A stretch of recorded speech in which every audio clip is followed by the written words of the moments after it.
Hey everyone, and welcome back to another industry report. Today we have got a real beefy one because a big EU investigation into loot boxes has actually came out, and I'll tell you what, versus some of the other ones, this one is in some ways a bit more considered, a bit more intelligent, could be more useful, but there is a humongous slippery slope because it might actually go beyond just loot boxes, and it sort of references things that are a little bit spooky that I think we absolutely, for the sake of things like freedoms, do not want to be imposed upon us. So this is something to be interested in and to, analyze with great care. One thing, a little bit sorry just about my absence over the last 10 days. A few work things happened. Unfortunately, a few personal life things happened while I also had a bunch of commitments I had to fulfill. Suffice to say, back in the saddle now, so let's just get into the content.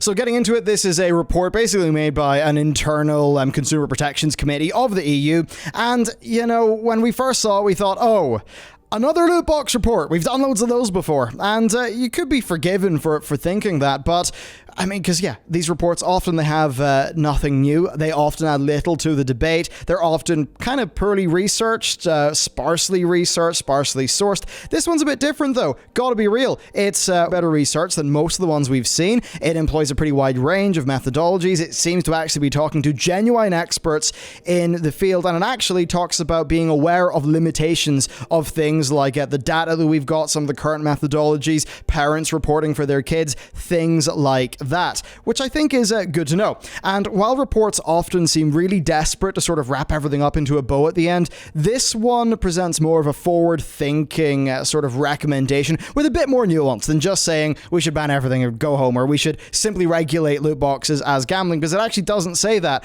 But it doesn't say that because they think loot boxes are fine. It actually says that because they're going deeper than just loot boxes. They even talk about something called problematic game design. So we're not going to go into super detail in every part of the actual report because there's just a bunch of stuff that's not really that interesting. I don't want to bore you with it, but the report is, I'd say, noteworthy for being competently put together by a sort of big, body like that, which is often something that's quite rare to see. But yeah, it actually seems to have a good understanding of loot boxes, and its goal is to tackle problematic game design in a way that I think could have wide, long-lasting effects, and that is something that in some ways it's good, in some ways it's bad, especially as we get into some of the language here. Now, what is interesting is this does take a lot more time to talk about, say, different types of loot boxes and reward structures. The difference between free rewards for gameplay, ones purchased with money, just generally doing a way better job than other reports, subdividing into adults, children, and adolescents, and talking about the limitations of existing research.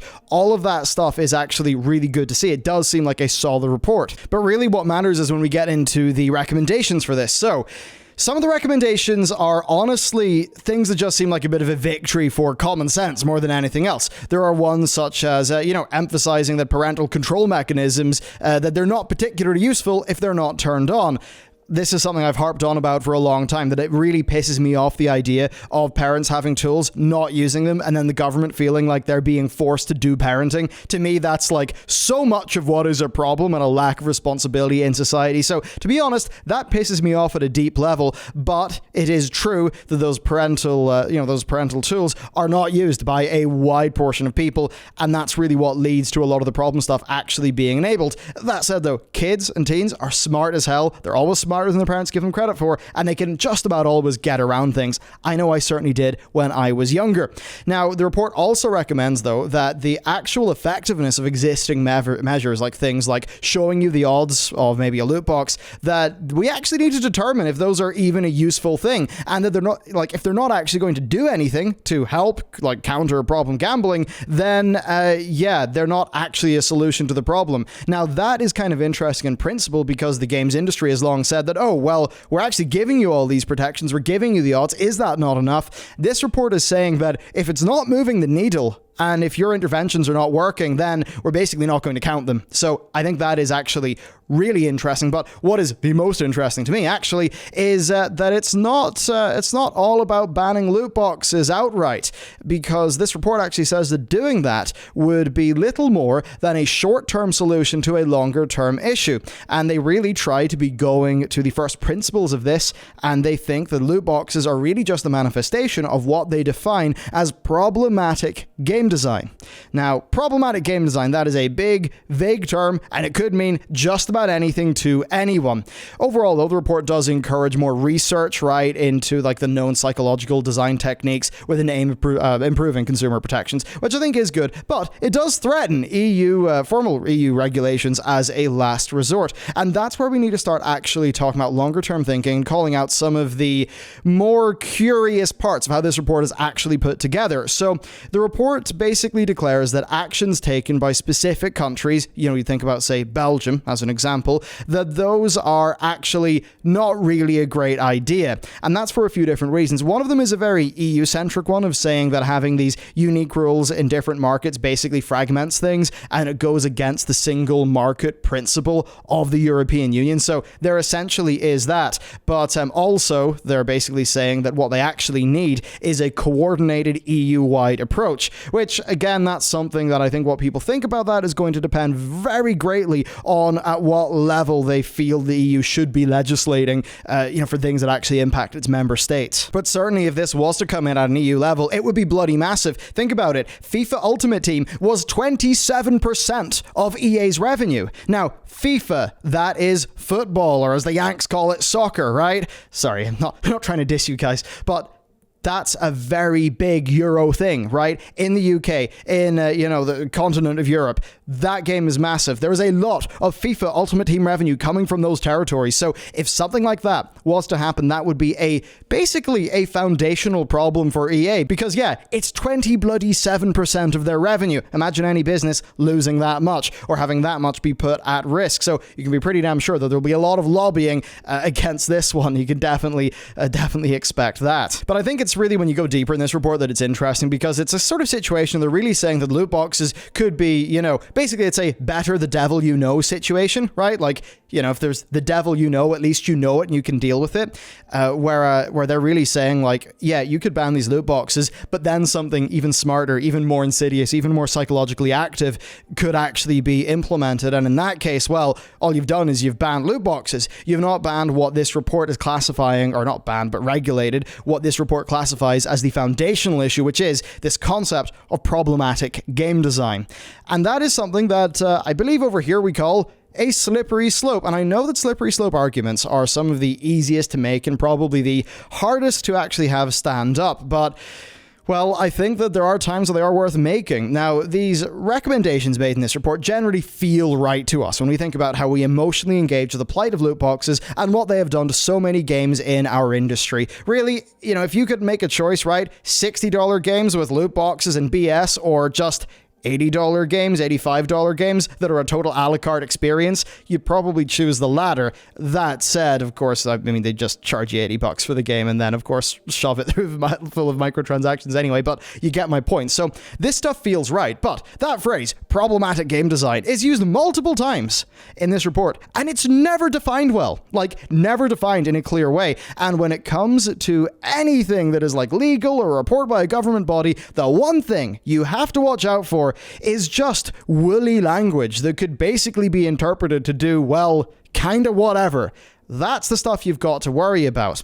And, while it is clear that, it's the manipulative monetization strategies that are primarily constituting the problematic game design here, that lack of a strict definition of, what a problematic mechanic actually is, that's just a problem.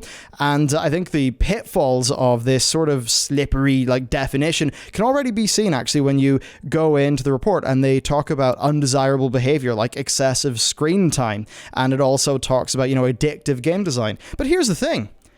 I'm a gamer. I kind of like feeling addicted to a game. I want to boot up Ghosts of Tsushima and just be stuck into it. I want to just, StarCraft 2. I just want to be completely just, going down on that StarCraft 2 crack pipe. That's what I want to do. So there's a little bit of a worry there that, you know, you can really see this. They're talking about excessive screen time. They're talking about addicting games. Well, what if a game is addicting because it's just really bloody good and it does one or two things kind of smart and it's just Moorish? You know, that's where it gets a bit worrying. And then where it really is worrying to me is when you then think about China or you think about, say, South Korea. Those are countries that have game time restrictions. Okay, now that is something that we should all be really wary about. I believe some of that was also mentioned in the DCMS report in the UK. Now, I don't know about you, okay, but I think that people should be free to do what they want, when they want, as long as it's not, you know, causing major problems for, you know, for other people, right? So, you know, as much as it begrudges me that I can't have a sip of beer as I walk down the road in Belfast, I mean, also I sometimes walk down the road in Belfast, look around myself and think, yeah, you know, maybe it's okay that I can't drink in this street because, oh dear, there could be a problem if people did. I get that. But a situation like this where it's just playing some video games in your own home, should there be game time restrictions? No. And in the case of kids, that is for the parents to decide. So it's the language like that in a report like this actually just gives me the heebie-jeebies. So overall for me, right, I think this is an interesting report. I appreciate that it's trying to, I think, take more of a first principles based approach here. It's not just doing problem whack-a-mole, being like, loot boxes bad, kill the loot boxes, very good, you know, job's good and we're done, the world is saved. No, this is saying, yeah, you could kill the loot boxes, but what would happen afterwards? Will we have actually tried to solve the fundamental issue here that is resulting in all of these undesirable outcomes for, you know, people that we don't like, but of course, desirable outcomes for all of these businesses? But it's just that it's using woolly language. It's talking about excessive screen time, addictive game design.